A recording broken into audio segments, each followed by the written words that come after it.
Hello guys, അസ്സലാമു അലൈക്കും. Welcome back to our YouTube channel. നല്ല തൊണ്ടവേനയും പനിയൊക്കെ ഉണ്ട്. അപ്പോൾ ഉള്ള സൗണ്ട് വെച്ച് അഡ്ജസ്റ്റ് ചെയ്താണ് ഞാൻ വോയിസ് ഓവർ എടുക്കുന്നത്. എന്തെങ്കിലുമൊക്കെ പോരായ്മ ഉണ്ടെങ്കിൽ ക്ഷമിക്കുക. അടുത്ത ലോങ് വീഡിയോ എന്തായിരിക്കണം എന്ന് ചോദിച്ചപ്പോൾ കുറച്ച് പേര് കമന്റ് ചെയ്തിട്ടുണ്ടായിരുന്നു ഡേ ഇൻ മൈ ലൈഫ് ഇടുമെന്ന്. എന്നാൽ പിന്നെ ഇന്ന് നമുക്കൊരു productive day in my life ആക്കാം. രാവിലത്തെ പല്ല് തേപ്പും തീറ്റയും കുളിയൊന്നും കാണിക്കണില്ല. അതൊക്കെ ഇപ്പൊ കാണിച്ചിട്ട് പ്രത്യേകിച്ച് എന്താവാനാ. ആ കാര്യങ്ങളൊക്കെ കഴിഞ്ഞിട്ട് ഞാനും നൗറി നെവിൻ കൂടി കുറച്ച് വീഡിയോസ് എടുക്കാനായിട്ട് ഇറങ്ങിയതാണ്. ഇത് നമ്മളെ വീടിന്റെ മുന്നിലുള്ള റോഡാണ്. ബാക്കിൽ നല്ല കുളവും വാഴയും പച്ചപ്പൊക്കെ ആയതുകൊണ്ട് ബാക്ക്ഗ്രൗണ്ട് കുറച്ച് സെറ്റ് ആയിരിക്കും എന്ന് വെച്ചിട്ട് ഇവിടുന്നാണ് നമ്മൾ ഡാൻസ് എടുക്കുന്നത്. നൗറാന്റെ ഡാൻസ് ഷോട്ട് ഇട്ടപ്പോൾ കുറച്ച് പേര് ചോദിച്ചിട്ടുണ്ടായിരുന്നു സാരി ഏച്ചുകൂട്ടി ഉണ്ടാക്കിയതാണോ, ഇത് സാരി തന്നെയാണോ എന്നൊക്കെ. ഇത് നമുക്ക് കഴിഞ്ഞ പൊങ്കലിന് റേഷൻ കടയിൽ നിന്ന് ഫ്രീ ആയിട്ട് കിട്ടിയ സാരി ആയിരുന്നു. മറ്റേ നമ്മുടെ എളവത്തൂര് കായലിലെ ആ ഒരു ഡാൻസിന്റെ ഷോർട്സ് ആയതുകൊണ്ട് ഒരു വിന്റേജ് വൈബ് ആയിക്കോട്ടെ എന്ന് വിചാരിച്ചിട്ടാണ് സാരി എടുത്തു കൊടുത്തത്. 2-3 ആൾക്കാർ നൗറാനെ കാണില്ലല്ലോ, നൗറ എവിടെയെന്ന് ചോദിച്ചപ്പോൾ നൗറ ആകെ ഡിപ്രഷനായി. ഇന്നെ കാണാനായിട്ട് ആളുകൾ ഇളകി വരുന്നുണ്ട്. അതുകൊണ്ടാണ് ഇന്ന് ഓള് മെയിൻ ആയിട്ട് വീഡിയോ എടുക്കാനായിട്ട് ഇറങ്ങി പുറപ്പെട്ടിരിക്കുന്നത്. പിന്നെ നമ്മള് ചെക്ക് പോസ്റ്റും കഴിഞ്ഞ് പാലത്തിന്റെ അടിയിലായിട്ടൊരു പുഴയുണ്ട്. അവിടുന്ന് ബാക്കി ഷോർട്സ് എടുക്കാന്നും പറഞ്ഞിട്ടാണ് ഞങ്ങൾ പുഴയ്ക്ക് പോണത്.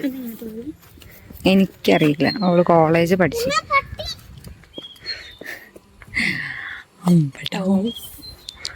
നടക്ക്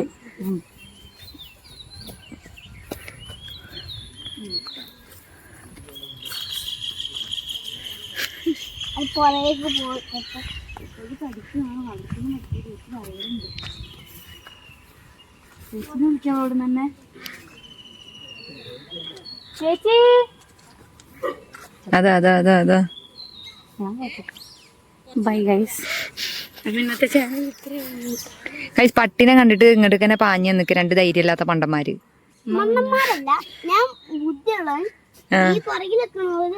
ഓലെ കണ്ടിട്ടാണെങ്കി പട്ടി നോക്ക് അവിടെ പോയി പേടിച്ച് പെരന്റെ ഉള്ളിൽ കേറിയിക്കണ്.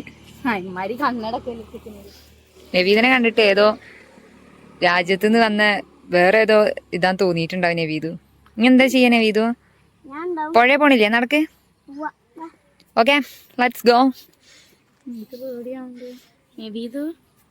നടക്ക്. Okay, come on. നടക്കുന്നു. വേഗം നോക്കുന്നുണ്ട്. വേഗം നടക്ക്.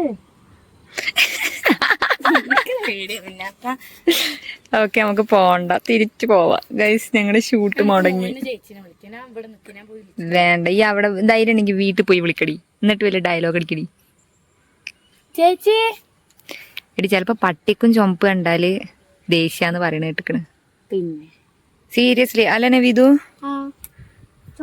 ആ വീട്ടിലെ ചേച്ചി പണിക്ക് പോയി കാണാൻ തോന്നുന്നുണ്ട് ഗൈസ്. ചേച്ചിനെയും കാണാനല്ലോ, ഒന്നിനെയും കാണാനല്ലോ. പട്ടിയാണെങ്കിൽ ഞങ്ങളെ പേടിച്ചിട്ട് കൊരക്ക, ഞങ്ങളെ പട്ടീനെ പിടിച്ച് കൊരക്ക. അവിടെയൊക്കെ വന്നു നോക്കണ്. ഇനി എന്തായാലും നിന്നിട്ട് കാര്യല്ല, തിരിച്ചു പോവാം. അതായിരിക്കും മേ ബി ബെറ്റർ. പേടിച്ചിട്ടൊന്നല്ല, എനിക്ക് അത്രയും പേടിയില്ല. പിന്നെ നിങ്ങളെ കാര്യം ആലോചിച്ചിട്ടാണ്. എങ്ങാനും ഓടി വന്നാൽ മേ ബി ഇന്റെ മാതിരി നിങ്ങൾക്ക് ചിലപ്പോൾ പ്രതികരിക്കാൻ പറ്റിക്കൊള്ളുന്നില്ല. നിങ്ങളുടെ സേഫ്റ്റി, നിങ്ങളോടുള്ള സ്നേഹം ആലോചിച്ചിട്ട് മാത്രം. വീതോ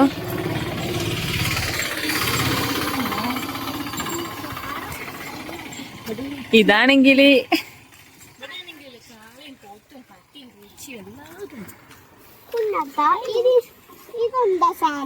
ഏത് ആ സാധനം കണ്ടിട്ട് എന്താ എനിക്ക് തോന്നണേ?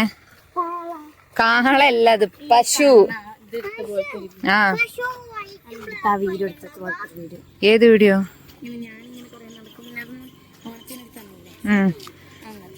ഞാനേ എന്റെ ക്യാമറാമാനല്ല, മിണ്ടാ പോയിക്കോടുന്നു. ഗൈസ്, ഞങ്ങളെ പുഴയിലെ വെള്ളം ഒരുമാതിരി കലങ്ങിയിട്ടാണെങ്കിലും കുഴപ്പമില്ലാതെ ഇപ്പൊ വെള്ളം വന്നിക്കണ്. ഞാൻ ഇതോ പിടിച്ച് പുഴയൊക്കെ ഇട്ടട്ടെ. പറഞ്ഞിരുന്നോ? കണ്ട ഗൈസ്, അപ്പുറത്തുള്ള വാഴത്തോട്ടം കവുങ്ങുന്തോട്ടൊക്കെ. സോ നമുക്ക് നേരെ തിരിച്ച് വീട്ടിൽ പോവാം. അങ്ങനെ ഒരു പട്ടീനെ കണ്ടതോടുകൂടി ഞങ്ങളുടെ വീഡിയോ എടുക്കൽ മുടങ്ങി. പിന്നെ ഞങ്ങൾ വിചാരിച്ചു പെരന്റെ മുന്നിൽ ഒരു തൊട്ട് ഇപ്പുറത്തൊരു തോട്ടം ഉണ്ടായിരുന്നില്ല, ആ കാണുന്ന വെള്ള പെയിന്റ് അടിച്ചാണ് എന്റെ പെര. അതിന്റെ തൊട്ട് ഓപ്പോസിറ്റിലുള്ള തോട്ടാണ്. ഇവിടെ ഒരു കുളം ഉണ്ട്, അതിൽ കുറച്ച് ഇങ്ങനെ മറ്റേ വയലറ്റ് കളർ ആമ്പൽപ്പൂവൊക്കെ ഉണ്ട്. അപ്പൊ കുറെ ആയി ഞങ്ങൾ ഇങ്ങോട്ടൊക്കെ ഇറങ്ങിയിട്ട് ഇവിടെ ഒന്ന് ഇറങ്ങിയിട്ട് നോക്കാം, ഇവിടെ നിന്ന് ഡാൻസ് കളിക്കാൻ പറ്റിയ ഏതെങ്കിലും ഒക്കെ ഒരു ബാക്ക്ഗ്രൗണ്ട് ഉണ്ടോ. ഇവിടെയും പട്ടിശല്യൊക്കെ ഉണ്ട് കേട്ടോ. ഇവിടെ നിന്ന് ഡാൻസ് കളിക്കാൻ പറ്റുമെന്ന് എനിക്ക് തോന്നുന്നില്ല, കാരണം കുറെ കരിഞ്ഞ വാഴി അതും ഇതൊക്കെയാണ്. ആ മേലെ നിന്ന് എടുക്കുമ്പോൾ ഈ ബാക്ക്ഗ്രൗണ്ട് കാണാൻ നല്ല രസമാണ്, പക്ഷെ താഴേക്ക് ഇറങ്ങിയാൽ കാണാൻ വലിയ കോണം. കുളം. ഈ കുളം പണ്ട് കാണാൻ ഭയങ്കര രസമായിരുന്നു, കാരണം നിറച്ച് ഫുള്ളും ആമ്പൽപ്പൂ മാത്രമാണ്. ഇപ്പൊ പിന്നെ ആരും വൃത്തിയാക്കായിട്ടോ നോക്കായിട്ടാണോ എന്താ അറിയില്ല, ഫുള്ള് കുളവാഴയൊക്കെ വളർന്ന് വലിയൊരു കുണമൊന്നുമില്ല കാണാനായിട്ട്. എന്നാലും അവിടെ ഇവിടെയൊക്കെ ആയിട്ട് കുറച്ച് ആമ്പൽപ്പൂ ഒക്കെ ഉണ്ട്. ആരെങ്കിലൊക്കെ നമ്മൾ ഈ പരിസരത്ത് വിരുന്നുകാരൊക്കെ വന്നിട്ടുണ്ടെങ്കിൽ, അതായത് വീട്ടിൽ നിൽക്കാനൊക്കെ വെക്കേഷൻ വന്നാൽ ഓൽക്ക് ഇത് കാണുമ്പോൾ ഭയങ്കര അത്ഭുതം. എന്നിട്ട് വന്നിട്ട് ആമ്പലൊക്കെ തോണ്ടി തോണ്ടി എടുത്ത് പറിക്കണമൊക്കെ കാണാം. ഡാൻസ് എടുക്കൽ എന്തായാലും നടക്കില്ല, എന്നാ പിന്നെ ഒരു റീൽ എന്തെങ്കിലുമൊക്കെ എടുക്കാന്ന് വിചാരിച്ചിട്ട് അത് ആലോചിച്ചുകൊണ്ട് നടന്ന് തിരിഞ്ഞു നോക്കുമ്പോൾ ഓരോന്ന് മരത്തുമ്മലും കൊള്ളിമ്മലും അവിടെ ഇവിടെയൊക്കെ ഞാൻ പറഞ്ഞു അവിടെ നിൽക്കണ്ട, അങ്ങോട്ട് പോരുന്ന്, കാരണം എവിടെയെങ്കിലും വീണ് കൈ ഒടിഞ്ഞ അമ്മ എന്നെ മാത്രമേ കുറ്റം പറയൂ. തിരിച്ചു കയറി വന്നപ്പോക്കിനും നല്ലൊരു മഴയൊക്കെ പെയ്തിക്കണത് കണ്ടില്ല ഗൈസ്. നമ്മളെ മത്തം വള്ളി പന്തലൊക്കെ പടർന്ന് ഏകദേശം ഒരു വലിയ മത്തൻ ഉണ്ടായിക്കണേ. അതിന്റെ ഇടയിലാണ് ഗൈസ് ഇപ്പച്ചി വന്നത്. ഇപ്പച്ചി വരുമ്പോൾ കുറേ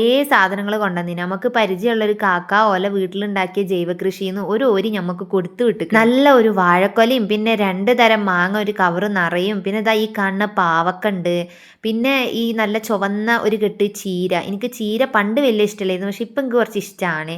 പിന്നെ ഇതാ ഈ കാണുന്ന നമ്മുടെ ഡ്രാഗൺ ഫ്രൂട്ട്, ഇതും വീട്ടിലുണ്ടായത് തന്നെ കേട്ടോ. പിന്നെ ഇതാ കടച്ചക്ക, പിന്നെ ഒരു കെട്ട് നല്ല പയറ്, പിന്നെ ഇതാ ഒരു വലിയൊരു കുമ്പളങ്ങ. ഇതൊക്കെ കണ്ടപ്പോൾ ഉമ്മാക്ക് ഭയങ്കര മോട്ടിവേഷൻ വന്നു. ഉമ്മ പറഞ്ഞു എനിക്കും ഇതേമാതിരി കുറേ കിട്ടണ പോലെ കുറേ അടുക്കളത്തോട്ടം ഇനിയും വികസിപ്പിച്ചെടുക്കണം എന്നൊക്കെ പറഞ്ഞിരിക്കുന്നുണ്ടായിരുന്നു. അത് മാത്രമല്ല നല്ല പുഴമീനും കൊണ്ടുവന്നിട്ടുണ്ടായിരുന്നു. ഈ പറഞ്ഞ സംഭവങ്ങളൊക്കെ ഉണ്ടല്ലോ, എനിക്ക് പണ്ട് പുഴമീൻ ഒട്ടും ഇഷ്ടമല്ലായിരുന്നു, ഞാൻ കഴിക്കേ ഇല്ലായിരുന്നു. പക്ഷെ ഇടക്കിടക്ക് കൊണ്ടുവരുന്നതുകൊണ്ട് ഇപ്പം തിന്ന് ഇഷ്ടപ്പെടുക എന്നുള്ളൊരു സംഭവം ഉണ്ടല്ലോ, അങ്ങനെ എനിക്കിപ്പോൾ ഫേവറേറ്റ് ആയിട്ട് മാറിയിരിക്കണ് ഈ കാണുന്ന നമ്മളെ പുഴമീൻ നന്നിട്ടുണ്ടെങ്കിൽ. പിന്നെ ഇതാ 4 ഇതിനെന്തെന്ന് പറയുക, വെള്ളരിക്കയല്ലേ, 4 വെള്ളരിക്കയും കൊണ്ടുവന്നിരിക്കണേ. പിന്നെ ഉപ്പാൻ്റെ കുറച്ച് തിരുമ്പാനുള്ള ഡ്രസ്സും കൂടി കൊണ്ടുവന്നു. ഞാനപ്പം ഇങ്ങനെ ആലോചിക്കണം, നമ്മളൊരു മുറ്റത്തിൻ്റെ ഒരു ഒരിയിൽ ഇതുപോലെ പച്ചക്കറികൾ നട്ടാൽ വിഷമില്ലാത്ത പച്ചക്കറികളെങ്കിലും നമുക്ക് നല്ലോണം കൂട്ടി കഴിക്കാമല്ലോ. ഇതൊക്കെ കാണുമ്പോഴാണ് നമുക്ക് ശരിക്കും ഒരു മോട്ടിവേഷൻ വരുന്നത്. ഇതാണ് ഗൈസ് നമ്മുടെ പുഴമീൻ. ഏതായാലും വിശ്രമകരമാവാൻ നമ്മൾ കൊണ്ടുവന്ന ഡ്രാഗൺ ഫ്രൂട്ടിൽ നിന്ന് ഒന്നങ്ങോട്ട് വെട്ടി തിന്നു. മുന്നൊരിക്കൽ കടയിൽ നിന്ന് ഡ്രാഗൺ ഫ്രൂട്ട് വാങ്ങിയിരുന്നു, വെള്ള കളറ്. അത് തിന്നപ്പോൾ ഒരു വികാരമില്ലാത്ത ചോയായിരുന്നു, പ്രത്യേകിച്ച് പുളിപ്പോ മധുരോ ഒന്നും ഇല്ലാത്തതുകൊണ്ട് എനിക്കെന്തോ വെള്ളരിക്കൊക്കെ തിന്നണ പോലെ തോന്നി, പച്ച വെള്ളരിക്കൊക്കെ.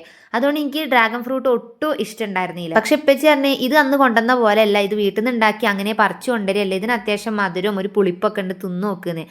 അങ്ങനെ ഞാൻ ഒരു ബൈറ്റ് കടിച്ചപ്പോൾ എനിക്ക് നല്ലോണം ഇഷ്ടപ്പെട്ടു. അങ്ങനെ ഞങ്ങൾ എല്ലാവരും കൂടി ഇരുന്നിട്ട് കൊണ്ടുവന്ന ഡ്രാഗൺ ഫ്രൂട്ട് ഇരുന്നിട്ട് തിന്നു. അപ്പം തന്നെ അങ്ങനെ ആ പരിപാടികളൊക്കെ കഴിഞ്ഞ് ഒരു ഈവനിങ് ആയപ്പോൾ ഞാൻ നേരെ പോയത് ഒരു കമ്മൽ ഉണ്ടാക്കാൻ വേണ്ടിയിട്ടായിരുന്നു. ആക്ച്വലി ഒരു കമ്മൽ വാങ്ങാനായിട്ടാണ് ഞാൻ പോയിരുന്നത്. ഞാൻ മീഷോന്ന് ഒരു കമ്മൽ വാങ്ങിച്ചിട്ടുണ്ടായിരുന്നു, നമ്മുടെ സെൽവാറിന്റെ കൂടെയൊക്കെ പെയർ ചെയ്യാൻ പറ്റിയ അത്യാവശ്യം ലെങ്ത് ഉള്ള ഒരു കമ്മൽ. അതെനിക്ക് ഭയങ്കര ഇഷ്ടമായിരുന്നു. അങ്ങനെ അതിന്റെ കളറൊക്കെ ഫെയ്ഡ് ആയി തുടങ്ങിയപ്പോൾ പുതിയ കമ്മൽ വാങ്ങാൻ പോയ ഞാൻ എത്തിപ്പെട്ടത് ഈ ജ്വല്ലറി മേക്കിംഗ് ഉണ്ടാക്കുന്ന സാധനമുള്ള സ്ഥലത്തോട്ടായിരുന്നു. അങ്ങനെ കമ്മൽ വാങ്ങാൻ എടുത്തുകൊണ്ട് പോയ പൈസ കൊണ്ട് ഈ കാണുന്ന സാധനങ്ങളൊക്കെ വാങ്ങിച്ചിട്ടാണ് ഞാൻ വന്നിട്ടുണ്ടായിരുന്നു. ഇനിയിപ്പോൾ ഇതെങ്ങാനും ഫ്ലോപ്പ് ആയാൽ പൈസയും പോയി കമ്മലും പോയി, നല്ല കോമഡി ആവും. പക്ഷെ എല്ലാത്തിലും കയറി കൈയിട്ട് വാരി ട്രൈ ചെയ്യാന്നുള്ളതാണ് എൻ്റെ ഒരു പോളിസി. ആസിദിക്ക് ഉള്ള കോൺഫിഡൻസ് വെച്ച് ഞാൻ സംഭവം ഒന്ന് ഉണ്ടാക്കി തുടങ്ങി. ആ കാണുന്ന ട്രാൻസ്പെറന്റ് ഷീറ്റിലോട്ട് ഈ കാണുന്ന ഗം വെച്ചിട്ട് ഈ സ്റ്റോൺസ് ഒക്കെ ഞാൻ ഇതുപോലൊന്ന് ഒട്ടിച്ചെടുത്തിട്ടുണ്ട്. ഞാനാണെങ്കിൽ ഒരു അന്തവും കുന്തില്ലാതെ പോയിട്ട് വാങ്ങിച്ചിട്ട് വന്നതാണെങ്കിലോ സ്ക്വയർ ഷേപ്പ് സ്റ്റോൺസ്, അത് വെച്ചിട്ടാണെങ്കിൽ വിചാരിക്കണ പോലെ ഒത്തിരി ഡിസൈൻസ് ഒന്നും ഉണ്ടാക്കി എടുക്കാനും പറ്റൂല. അറ്റ് ലാസ്റ്റ് ഒരു പരീക്ഷണമാണ് ഞാനിപ്പോ നടത്തിക്കൊണ്ടിരിക്കുന്നത്. ഇനി ഈ കാണുന്ന ഓഫ് വൈറ്റ് ബീഡ്സ് നമുക്ക് ഈ കമ്പിയിലോട്ട് ഇതുപോലൊന്ന് കോർത്തു കൊടുക്കണം. ഇതാണ് ഞാൻ പറഞ്ഞ മുന്നേ ഓൺലൈനിൽ നിന്ന് വാങ്ങിച്ചിട്ടുള്ള ആ ഒരു കമ്മല്. എന്റെ ഭയങ്കര ഫേവറേറ്റ് ആയിരുന്നു, പക്ഷെ കളറൊക്കെ ചെറുതായിട്ട് മങ്ങി തുടങ്ങുന്നുണ്ട്. പക്ഷെ ഇപ്പോഴും കാണാൻ എനിക്ക് ഭയങ്കര ഇഷ്ടാട്ടോ ഇത്. പക്ഷെ എന്റെ കമ്മലിന്റെ ഫൈനൽ ലുക്ക് ഇതാ ഇതുപോലെ ആയിരുന്നു. എനിക്ക് നല്ലോണം ഇഷ്ടപ്പെട്ടു കേട്ടോ, കാണാൻ അത്യാവശ്യം നല്ല ഭംഗിയൊക്കെ ഉണ്ടായിരുന്നു. ഇനിയും ഇതുപോലൊരു കമ്മൽ ഉണ്ടാക്കാനുള്ള ബീഡ്സും ഐറ്റംസ് ഒക്കെ എന്റെ കയ്യിലുണ്ട്. ഇതുപോലൊരു കമ്മലിന് ഷോപ്പിൽ 100, 150, 200 രൂപന്റെ അടുത്ത് വില ഉണ്ടാവൂലേ. ആ ഒരു കണക്ക് വെച്ച് നോക്കുകയാണെങ്കിൽ ഇത് അത്ര വലിയ നഷ്ടമൊന്നും ഇല്ലല്ലേ. പിന്നെ നമുക്ക് നമ്മുടെ ഇഷ്ടപ്പെട്ട ഡിസൈനിൽ ഉണ്ടാക്കിയെടുക്കാം. അതേപോലെ തന്നെ നമുക്കൊരു എന്റർടൈൻമെന്റും ആയിരിക്കും. കണ്ടപ്പോൾ ഞാൻ വിചാരിക്കുകയാണ് നമ്മുടെ പുതിയ ഐസൽ ക്രിയേഷനിൽ ഇതിന്റെ സെല്ലിങ്ങും കൂടി അങ്ങോട്ട് തുടങ്ങിയാലോ എന്ന്. എന്താ നിങ്ങളെ അഭിപ്രായം? അതൊക്കെ കഴിഞ്ഞു വൈകുന്നേരം നല്ലൊരു മഴയൊക്കെ പെയ്തപ്പോൾ ചായക്ക് നല്ല അട ഉണ്ടാക്കാനൊരു പൂതി. എനിക്ക് വേനൽക്കാലത്ത് ഒട്ടും ഇഷ്ടമില്ലാത്തതും മഴക്കാലത്ത് ഒത്തിരി ഇഷ്ടമുള്ളതുമായിട്ടുള്ള ഒരു ഐറ്റാണ് ഈ അട എന്ന് പറഞ്ഞിട്ടുണ്ടെങ്കിൽ. നല്ല ഗോതമ്പ് മാവില് ശർക്കരയൊക്കെ ഇട്ട് വാഴണ്ടിലയിൽ പൊതിഞ്ഞ് ആവിയിൽ വേവിച്ച് ചൂടുള്ള കട്ടൻ ഒരു കൈ പിടിച്ചിട്ട് ഇങ്ങനെ മാക്കം മഴയും നോക്കി തിന്നുമ്പോ കിട്ടുന്ന ഒരു രസമുണ്ടല്ലോ എന്റെ പൊന്നെ.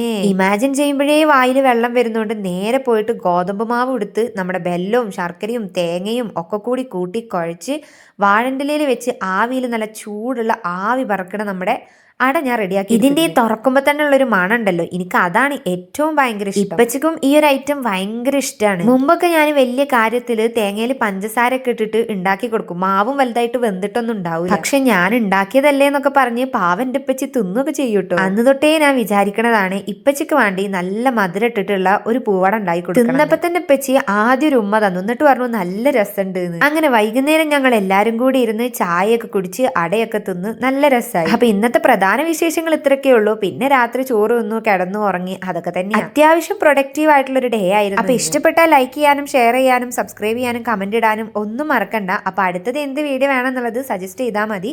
അപ്പൊ അടുത്ത വീഡിയോ ആയിട്ട് വരുന്നത് വരെ ടാറ്റാ ബൈ.